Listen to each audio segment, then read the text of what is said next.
équipe comme celle-là. Est-ce que toi tu comprends ce pessimisme ou le Paris Saint-Germain est encore capable de se transcender pour ce type d'affiche? Merci. Bon, je pense on est toujours capable, hein. On l'a déjà démontré plus d'une fois. On travaille énormément pour être prêt pour ce genre de match. On aime tous ce genre de match, donc on va tout faire pour être à fond et se donner à fond. Bonjour Bradley. Là. Vous êtes en fin de contrat en 2027. Est-ce que vous souhaitez aujourd'hui rester à Paris et qu'est-ce que vous attendez des négociations du coup en cours avec le club? Merci beaucoup. Honnêtement, c'est pas moi qui m'occupe de ça, c'est mon agent qui fait ça. Donc on verra par la suite, mais je suis content au PSG aujourd'hui. Donc voilà. Bonjour Bradley, José Barroso de l'équipe. Le dernier match contre Chelsea avait été assez lourd pour vous. Est-ce qu'il y a une idée de revanche malgré tout, même si c'est un contexte différent, une compétition différente? Et qu'est-ce qui vous avait impressionné quand vous aviez un peu débriefé le match, si vous avez eu le temps avant de partir en vacances, mais qu'est-ce qui a été impressionnant dans le match dans l'équipe de Chelsea? Merci. Non, honnêtement, on n'a pas ce sentiment de revanche parce que c'était à une autre période, c'est pas la même compétition, ça a rien à voir. Mais on a vraiment envie de gagner ce match. On sait que c'est très important, c'est les phases éliminatoires. Donc voilà, on sait que c'est une très bonne équipe. On l'a revu ces derniers jours, comment ils jouaient, comment ils jouaient très bien. Donc on sait que ça va être très compliqué, mais on a bien travaillé pour être prêt pour ce match. Bonjour Bradley, Philippe Sansfourche pour RTL. L'an passé, vous avez éliminé 3 clubs anglais pour arriver en finale. C'est donc un souvenir fort. Cette saison, on voit qu'ils ont encore dominé toute la première phase avec 5 clubs dans les 8. Est-ce que jouer un club comme Chelsea sur match aller-retour, c'est la vraie compétition qui commence? Oh non, c'est ça, c'est vraiment les matchs les plus compliqués qu'on avait eu l'année dernière. On sait que ça va être encore plus compliqué cette saison. Ils sont dans une bonne dynamique, ils jouent bien. Donc ouais, on a beaucoup travaillé pour ce match-là. On sait que encore une fois ça va être compliqué, mais comme je l'ai déjà dit, on aime beaucoup ces matchs-là et c'est les meilleurs matchs à jouer. Bonjour Bradley, Xavier Monferrand de Radio France. Est-ce qu'au-delà de l'enjeu qui est fort parce que c'est un 8e de Ligue des Champions, est-ce qu'il y a ce besoin de votre côté, au sens de l'équipe, de vous rassurer dans cette compétition, dans cette saison ou pas? Merci. Ouais, si, je pense que c'est très important de se rassurer, surtout sur nos derniers matchs en Ligue des Champions. On sait encore une fois que ça va être compliqué, mais ouais, je pense que ce besoin de se rassurer, il va être très important, surtout pour la suite si on arrive à faire le travail. Bonjour, Jérémy Janingro pour la chaîne L'Équipe. Vous n'avez pas pu passer à côté des critiques parfois sur la finition, sur le fait que parfois il peut y avoir du déchet devant le but pour ce qui est de votre cas. Est-ce que pour vous c'est un problème ou pas? Et est-ce que Luis Enrique vous en a parlé? Merci. Est-ce que c'est pour moi ou pour l'équipe? Pour moi, bah je pense que aujourd'hui par rapport à moi c'est pas forcément un problème. Aujourd'hui j'arrive à me procurer les occasions. Maintenant c'est de les finir. Je pense pas que ça soit un manque de confiance. Au début, je pensais honnêtement que c'était un manque de confiance, mais je pense que si j'avais plus de réussite, j'aurais pu mettre encore plus de buts. Mais je travaille beaucoup pour régler ça et je me décourage pas en tout cas. Bonjour Bradley. Ilias Peters, 90 minutes. Justement, un peu dans le prolongement de la question de mon confrère, on t'a vu ces derniers temps évoluer dans un poste un peu plus axial de numéro 9. Peux-tu nous dire comment tu te sens à ce poste-là, pardon? Est-ce que tu peux apporter de différent par rapport aux autres joueurs habitués au poste? Merci. Honnêtement, j'ai joué ce poste-là quand j'étais plus jeune. C'était mon poste de base. Après, j'ai plus évolué sur les côtés. Mais ce que je peux apporter de plus, c'est, on va dire, les appels en profondeur. C'est une chose que je maîtrise assez bien. Mais après, aujourd'hui, je préfère quand même jouer sur le côté. C'est là où j'ai plus évolué dans le monde professionnel. Mais c'est aussi une palette que je peux rajouter. Ouais. Bonjour Bradley, ici Henri Ignacia, Canal Plus tout au fond. Est-ce que ça vous vexe d'entendre justement parler de plus avoir assez faim, d'avoir tout gagné, donc il y a de la suffisance, etc. Ou est-ce que vous trouvez normal l'analyse de l'extérieur? Non, je pense que c'est normal au vu de nos dernières performances. Mais en tout cas, nous on voit pas ça comme ça. On a toujours faim, on joue tous pour gagner, pour tout gagner, pour gagner les matchs. Donc on se décourage pas. Bonjour Bradley, c'est Lassana Camara de Presse Africaine. Bradley, quand on regarde les statistiques, les occasions sont là, mais la finition fait défaut. Est-ce que tu travailles ça à l'entraînement spécifiquement pour être plus à l'aise devant le but, ou c'est un problème mental qui se bloque dès que tu es face au gardien? Non, je pense pas que ça soit mental. Je travaille devant le but à l'entraînement. Et c'est tout. Bonjour Bradley, sur ta gauche, juste là, Jenna Diaris pour Foot National, pour revenir sur ce repositionnement au poste d'attaquant. Est-ce que tu t'imagines un destin à Ousmane Dembélé qui a passé un cap l'année dernière à ce poste-là? Merci. Franchement, je sais pas trop. J'ai déjà joué ce poste-là. Après, jouer dans l'axe, c'est plutôt, je trouve ça quand même compliqué. C'est vrai qu'on touche pas énormément de ballons et faut être prêt à tout moment pour marquer ce but. Et c'est vrai que je préfère avoir quand même le ballon dans les pieds, pouvoir avoir cette liberté de jouer mes 1 contre 1 sur le côté. Donc je sais pas ce qui se passera dans l'avenir, mais en tout cas je suis prêt. Bonjour Bradley, Achille Lache pour Beurre FM. Est-ce que justement dans ce nouveau positionnement, quelle est la place d'Ousmane Dembélé par rapport à ça? Est-ce que il t'accompagne, il discute avec toi, il essaie de t'encourager, te donne des clés parce que vous avez une trajectoire à peu près similaire en ce qui concerne votre position? Moi aussi, sur les matchs où j'ai joué devant, il m'a beaucoup donné de conseils. C'est vrai que on avait fait un match ensemble à Auxerre, si je dis pas de bêtises, où il était rentré, il m'avait direct dit m'avait donné des indications de décrocher, de partir. En plus, je sais que lui, quand il rentre sur le côté, il peut me faire partir en profondeur, donc c'est un très bon soutien. Dernière question. Bonjour Bradley, par ici, Mourad Sefiane pour la Source Parisienne. On sait que ce match va sûrement se jouer sur l'intensité. Chelsea habitué en Première Ligue à avoir une top intensité. Qu'est-ce que vous a dit le coach? Sur quoi vous avez travaillé toute la semaine pour arriver dès le début à un maximum dans les duels, dans l'intensité et globalement dans la détermination? Merci. Terminer dès le début du match, vraiment de rien laisser, d'être prêt très vite. Comme vous l'avez dit, on sait que ça va être une équipe qui va mettre beaucoup d'intensité et ça va vraiment se jouer là-dessus. Donc on a beaucoup travaillé défensivement, offensivement et voilà, c'est pour être prêt et voilà, on a travaillé sur ça, sur le pressing, sur les courses qu'on avait à faire. Donc voilà. Merci. Au revoir.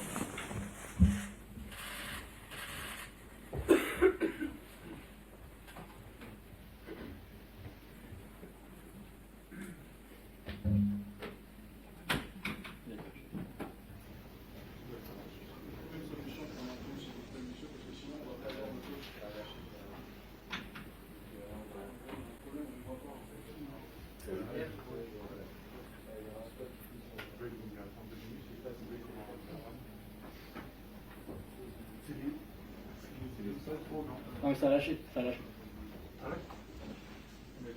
Le coach arrive.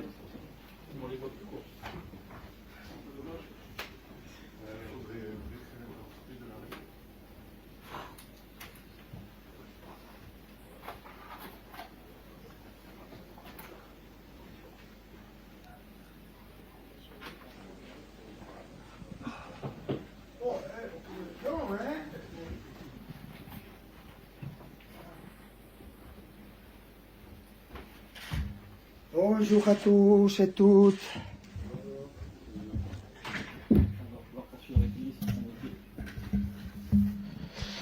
Bonjour coach, tout au fond. Arthur Perrault, RMC. Bonjour. On vous avez quitté sur cette défaite face à l'AS Monaco. Depuis pas mal de pessimisme sur l'état des troupes, notamment l'état physique. Est-ce que vous comprenez ce pessimisme avant ce match important de Ligue des Champions contre Chelsea demain? Merci. Et bonjour à tous. Et ce que je peux comprendre ou pas comprendre, ce n'est pas important. Le plus important pour moi, c'est de préparer les matchs dans la meilleure condition. Et ce qu'on a fait cette semaine, on comprend tout et on accepte tout et c'est normal. Nous sommes les Paris Saint-Germain et c'est normal d'avoir des bruits autour de nous. Louis, bonjour, Dominique Sérac, le Parisien. C'est plus dur de gagner la Ligue des Champions ou c'est plus dur de la regagner? C'est une belle question. Je pense que la première fois, c'est plus difficile, mais la deuxième, ce n'est pas facile. Mais je pense que la première, dans ce moment, tout le monde sait que nous pouvons gagner la deuxième, et ce que nous chercherons à faire. Ça n'est pas l'impression que ce soit facile. Mais je pense que c'est plus difficile de gagner la première. Bonjour, Alice Lefebvre pour l'AFP. Vous parlez beaucoup de confiance. Justement, qu'est-ce que vous avez dit à vos joueurs depuis vendredi soir? Merci. J'ai dit beaucoup de choses. Les mêmes choses que j'ai dit qu'on perd, qu'on gagne, ça dépend de ce que nous pensons que c'est important. Et si je dois parler de ces derniers jours, on a fait des entraînements et on a parlé de sujets importants pour l'équipe, importants de manière individuelle et collective. Et ce sont des moments clés pendant la saison. On est dans un très important moment. Et c'est joli d'avoir et de préparer ce type de match. Bonjour, Nicolas Georgerot, RTL. João Neves à l'entraînement ce matin. Dans quelle mesure il peut être titulaire demain? Merci. On va voir demain. Je ne voudrais donner aucune piste à les adversaires. Mais on a fait aujourd'hui l'entraînement presque toute l'équipe, moins les deux joueurs qui sont dans le point médical. Et on va voir demain qu'ils seront les joueurs qui partent. Bonjour, Jérémy Janingro pour la chaîne L'équipe au fond. L'an dernier, la Première Ligue, ça vous a réussi en Ligue des Champions. En quoi Chelsea, c'est une équipe soit qui ressemble aux équipes de Première Ligue que vous avez rencontrées, ou alors en quoi c'est une équipe qui est vraiment singulière, et comment vous pouvez la décrire, cette équipe de Chelsea, justement? Si on parle des équipes anglaises, on peut juger toutes les équipes comme de très haut niveau, sont exceptions, les équipes qui sont dans la Champions League, les équipes anglaises qui sont dans la Champions League. Et en Chelsea, je pense qu'on connaît très bien Chelsea. Et on a joué le dernier été avec eux, ou contre eux, et ils ont changé parce qu'ils ont changé l'entraîneur, mais aussi des joueurs. On savons de la difficulté de ce type de match, de ce type d'éliminatoire, et on cherche à être prêt pour gagner et pour être dans la prochaine phase. Bonjour coach, Ilias Peters, 90 minutes. Coach, juste avant vous, Bradley Barcola a évoqué le poste de numéro 9 auquel il a joué ces dernières semaines. Il a déclaré qu'il préférait quand même jouer sur le côté. Vous, à quel poste vous le préférez? Merci. Ça ne dépend de moi, ça dépend de l'équipe. Et je suis conscient que la majorité des joueurs aiment jouer dans une position concrète, mais l'important c'est que n'importe où ils jouent, on peut aider l'équipe, et c'est ça que c'est important. Après, il faut s'adapter, il faut savoir les moments et les choses qui sont importantes pendant un match. Bonjour coach, ici au fond Henri Ignacia, Canal+, Infosport+. Dans les bruits nécessaires apparemment selon vous autour de l'équipe, il y en a un qui dit que vous avez plus faim, plus envie. Ça vous vexe? Je ne suis jamais préoccupé du bruit et de quel type de bruit il y a autour de l'équipe, parce que s'il y a de bons résultats, c'est l'excès, c'est beaucoup d'optimisme, et s'il y a de mauvais résultats, il y a de pessimisme. C'est normal, il faut être les balances dans ce type de bruit, et on est habitué à gérer ça. Bonjour coach, Dunia Mesli pour ATS. Je voudrais revenir sur le match précédent. Monaco, on a l'impression qu'ils ont remporté le match en interceptant vos passes. Vous avez gagné la double confrontation en Champions League grâce à la folie de Désiré Doué. On se souvient aussi de la finale de Coupe du Monde contre Chelsea. On a l'impression en fait que les joueurs du PSG ont perdu la rencontre parce qu'ils étaient un peu nerveux à cause de la fatigue notamment. Est-ce que les 2 points clés justement demain soir face aux Blues, ce sera justement les passes, faire preuve de précision dans les passes et surtout garder du sang-froid, être irréprochable dans le sang-froid. Merci. Ce que nous pouvons garantir, c'est notre mentalité et la manière que nous cherchons à jouer. Après, pour juger de manière claire et sensée ce qui passe pendant un match, il y a beaucoup de facteurs qui peuvent être clés et vous normalement cherchez à trouver la clé, mais la clé dépend de beaucoup de facteurs, beaucoup de choses qui peuvent influencer pendant un match. Et pour nous, ce que c'est clair, c'est qu'on va chercher à planter cette éliminatoire de la même manière le premier match que le deuxième match. N'importe le résultat de le premier match, on va chercher à préparer le deuxième match de la même manière. Parce que nous savons jouer et compétir dans le football de la même manière toujours, n'importe quel que soit le match. Et après, si tu es plus précis ou imprécis ou pas, si tu es plus téméraire ou pas, ça dépend de beaucoup de facteurs, ça dépend de l'adversaire, ça dépend de les jours que tu peux avoir dans cet spécifique moment. Et c'est difficile de jouer ce type de match parce que ce sera serré et ce sera des matchs de très haut niveau. Bonsoir coach, Sorakata Kebe pour Africa Radio.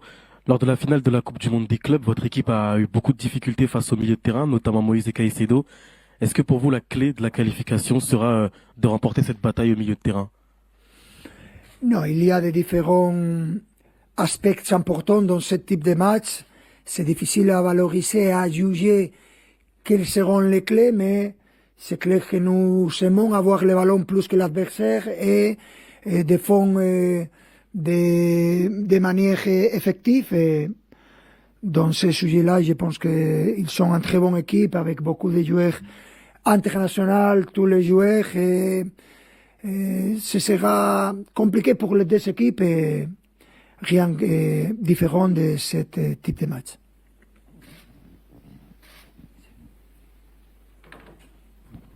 Bonjour coach, c'est Lassana Camara de Presse Africaine France. Bradley Barcola était là devant nous.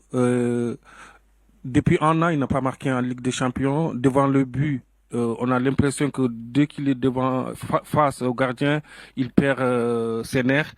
Est-ce que vous préparez un entraînement spécifique pour lui? Comment vous avez fait pour Dembélé pour qu'il arrive à devenir le Dembélé d'aujourd'hui? Est-ce qu'il y a des similitudes? Et ce que normalement on cherche à faire, c'est de gérer chaque moment de difficulté avec l'équipe, avec la mentalité d'être tous ensemble. Rien. Ce n'est pas le moment de parler d'individualité, ce n'est pas le moment de chercher à trouver des datos négatifs, et on cherche à améliorer individuellement et en tant que collectif notre performance, que c'est clairement la chose plus importante. Bonjour coach. Par ici, Mourad Sefiane pour la Source Parisienne. Beaucoup d'observateurs disent que demain soir, ça va se jouer sur l'intensité de match. Comment faire pour réveiller l'équipe et lui donner 400% sur ce niveau-là? Comment ça se travaille au quotidien, mentalement, physiquement, via des ateliers? Comment les préparer pour être au maximum demain? C'est très facile. Ce sont des matchs que l'entraîneur il n'y a pas forcément de parler de la mentalité ou de la motivation parce qu'il est là, clairement. Tous les joueurs seront motivés demain. Normalement, un excès de motivation, c'est un problème.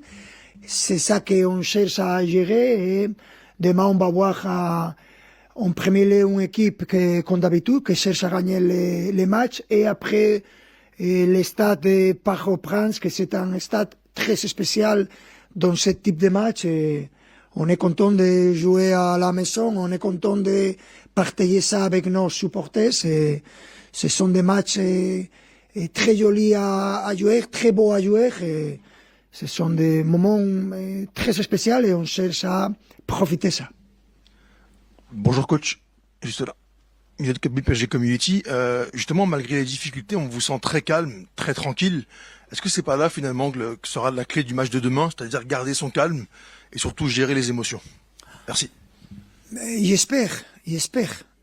C'est ça une des clés que j'ai vu pendant beaucoup d'années, c'est savoir que quand arrive ce type de match, l'excès de motivation c'est un problème.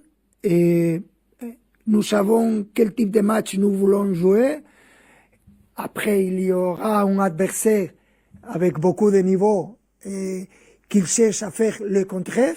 Et ce sont des éliminatoires intenses, différents, très intéressants. Et on cherche à profiter de ça, on cherche à gérer ça pendant ce que notre expérience. Et on a l'envie de jouer les matchs de demain et après analyser, valoriser ce que ça s'est passé dans les matchs de demain pour préparer les deuxièmes matchs. Mais c'est très intéressant ce qu'on va jouer les prochains jours. A lot of people were, hi, Gail from Sky Sports in London. A lot of people were very surprised when Liam Rosenior got the Chelsea job. Such a big job. De voir le nouveau coach de Chelsea avec pas vraiment d'expérience dans le haut niveau. Qu'est-ce que vous pensez de ce qu'il a fait à Strasbourg et est-ce que vraiment c'est adapté pour gérer une équipe comme Chelsea? Je pense que c'est une question qui doit être orientée à Chelsea. Je pense que Liam il a de l'expérience au niveau avec Strasbourg, la façon dont il jouait de manière très offensive, au niveau aussi en défense. Mais c'est vrai qu'on est dans la configuration d'un match, un des plus importants. Et ça pourrait être très différent dans un autre match. Mais là, on va essayer de jouer de notre façon, de les battre en jouant au football. On sait que ça va être un match compliqué. Mais en ce moment, on a vraiment hâte de jouer ce type de match. Hola, mister. Santiago Álvarez desde México. Buenas tardes. Sabemos que se habla de que el PSG no ha tenido el mismo rendimiento que la temporada pasada, que el Mónaco perdieron puntos importantes, pero quería saber desde tu punto de vista, este es un Chelsea muy ofensivo, es un Chelsea que en la transición es muy peligroso, tiene jugadores importantes, nombres de élite, pero la pregunta es, ¿crees que este partido va a ser un examen para demostrar que realmente sigue existiendo ese nivel que los hizo campeones de Europa? Muchas gracias. Nosotros no tenemos ninguna duda. En lo que representa nuestro nivel, ninguna duda en absoluto. Repito, nos centramos en las cosas positivas. A lo largo de la temporada hay mejores momentos y momentos más delicados. Saber gestionarlos es importante y entendemos y sabemos que hay ruido y hay siempre comentarios positivos o negativos en función del momento que atravieses, que tienes que aceptar y que si algo tenemos es que somos un equipo experto en este tipo de momentos. La temporada pasada ganamos prácticamente todos los títulos a excepción de uno y fuimos muy criticados. Gestionar eso creo que es algo que nos caracteriza y preparamos este partido de la mejor manera. Merci.